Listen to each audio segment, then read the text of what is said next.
In today's video, I'm going to show you how to load the paper tray of your Canon Pixma TR4500 series printer.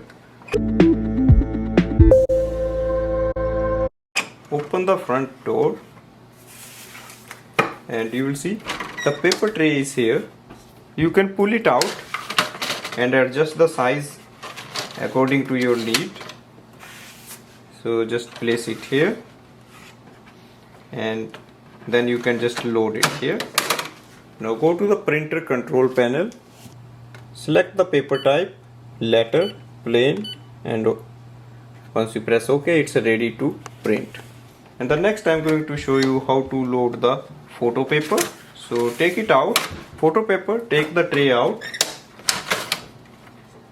Now always place the glossy side or the printing side facing down like this.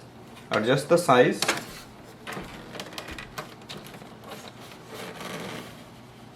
Don't make it too tight.